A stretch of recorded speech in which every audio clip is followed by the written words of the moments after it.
السلام عليكم ورحمة الله وبركاته، يسعد مساكم حبايبي. أخونا هنا يسأل يقول أنت بتقول إنه الحسيني المقام المكي ودوك من سلم البيات ويختلفوا في التفعيلة. كيف هم من سلم البيات يختلفوا في التفعيلة؟ تعال نشوف في الشرح نجاوب عليه. سؤال مهم جدا. هذا البيات صح؟ طبعا أي مقام زي ما نعرف يعني يتكون من 7 حروف. هذا رقم 7 خطير يعني. الطواف 7 والسعي 7 والأرض 7 والسماوات 7 وأيام الأسبوع 7 وغيره، والأنغام 7. كل الأنغام 7، العربية والمكية. نجي للمقام مثلا. المقام تقدر تسويه طبعا بيات أو أي مقام تقدر تسويه في أي محل من أوتار العود، كمحط، كبداية ترجع لها. طيب، بس إذا سويته على الري أو على الصول ما في مشكلة، يسموه مصور طبعا. بياتي على الري. لكن إذا سويت الدوكة على الصول، هذا محلها في الصول دائما في النواة. لكن تبى تسويه على الدوكة ما في مشكلة، على الري ما في مشكلة، الوتر الثالث هذا. طيب، ما في مشكلة، حيصير دوكة مصورة. أي مقام لو سويت البياتي على الوتر الرابع هذا اللا حيكون له اسم، وسويته على المي حيكون له اسم تاني، بس هو أبعاده أبعاد بياتي ما تختلف نهائيا الأبعاد، لكن تختلف في العزف طبعا. لو سويته على الدو حيكون له اسم تاني. طيب، مش موضوعنا. طيب نرجع. هذا البيات: واحد نقول ري مي فا صول لا سي دو ري. الثامن: 1 2 3 4 5 6 7. 7 حروف. الثامن ايش هو؟ اللي هو جواب المقام. وترجع ثاني مرة. هذا السلم البياتي. طيب نشوف العزف البياتي كيف بدايته، كيف ايش المشق حقه، عشان نشوف الاختلافات والتفعيلة كيف تختلف. البيات: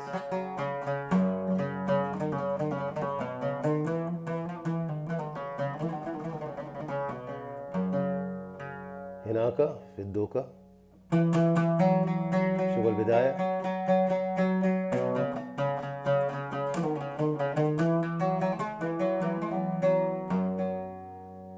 في الحسيني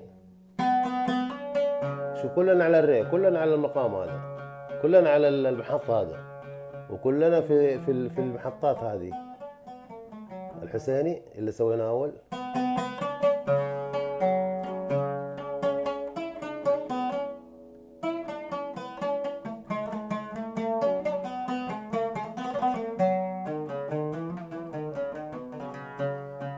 نيجي لبحر البيات ايش هو؟ عجم.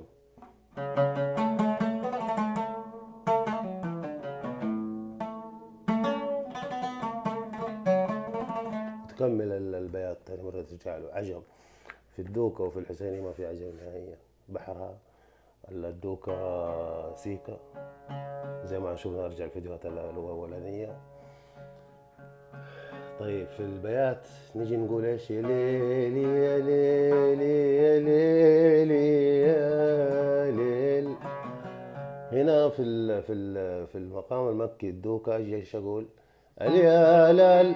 اليالال او يلال لليلال. يا لالال. اللي يطلع معاك يعني حسب جوك اللي انت فيه. ميم لال، ما في شيء ليل. مش تقول يا ليل يا ليل يا ليل يا ليل. حتى انت كنت بتقولها يا ليل ما تجي على المقام المكي. ما تستسيغ ولا تقدر تقولها، لازم لال. وفي البيات هناك تقدر تقول مثلا هو القصيدة. طبعا في الأنغام العربية كلها بما فيها البيات وغيره، كل الأنغام العربية تقدر تقول عليها كلام عامي، وتقدر تقول كلام ايش؟ فصحى، تركب، اقبل. لكن في المقامات المكية الحجازية المحلية لا يمكن تقبل عامي، لا يمكن تقبل إلا كلام فصحى موزون مقفى. وكذلك الدانات حقتها ولا يعني اللي بتسويه من التراث الفلكلور. يعني أنا ممكن أقول يعني عباد الجوهر سوى يا سيد بدري أظن أو شيء، اللي هو سوى من الدوكة إيش، والله ما أتذكر الكلام. سفح رامية يدت بنان العامرية أحمرا.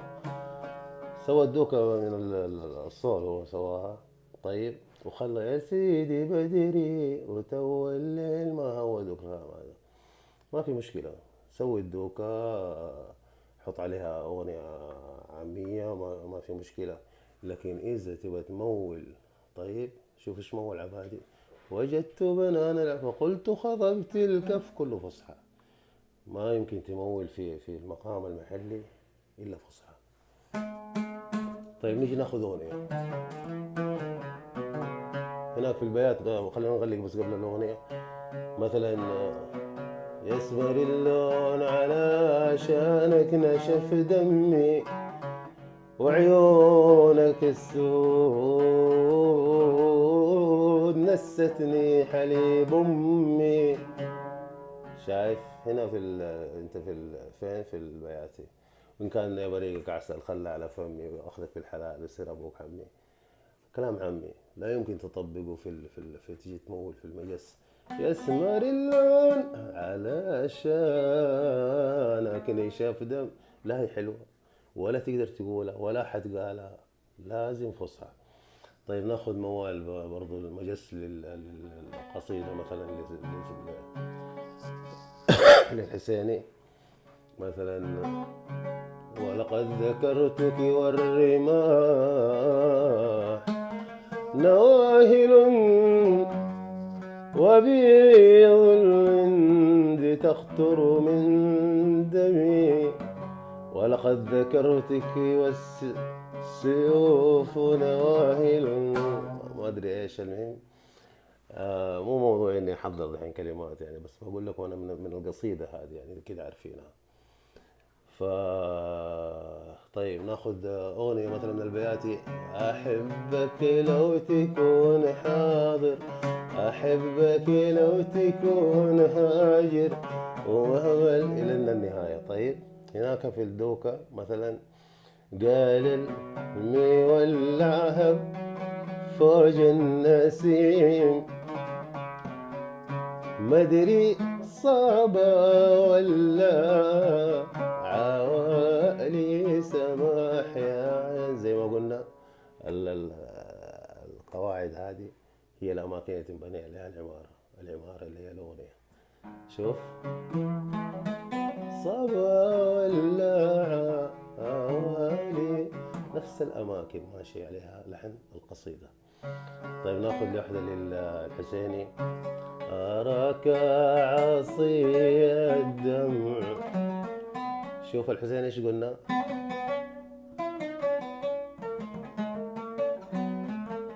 هاي شوف دحين الكلمات والنغمات القصيدة والأغنية اللي هي الدانة. طيب جاية في نفس الأماكن. أراك عصي الدمع شيمتك الصبر أمل الهوى نهي عليك ولا أمر بالهوى عليك ولا أمر. نعم أنا مشتاق. إلى نهاية القصيدة في الحسيني. عرفنا الحين التفعيلة كيف تختلف. إن شاء الله أتمنى إني وصلتها لكم حبايبي، وشكرا. وإن شاء الله نجاوب على كل الأسئلة والاستفسارات اللي جات في هذا الموضوع. لعلمكم ترى أنا اللي بستفيد معاكم لأني بحدث معلوماتي، لأني من زمان يعني ما تطرقت لهذه الأشياء ولا يعني، بس هي موجودة في المخزن المفضل عندي في العقل يعني. أتمنى لكم يوم سعيد إن شاء الله وتستفيدوا بالتوفيق إن شاء الله. السلام عليكم ورحمة الله وبركاته.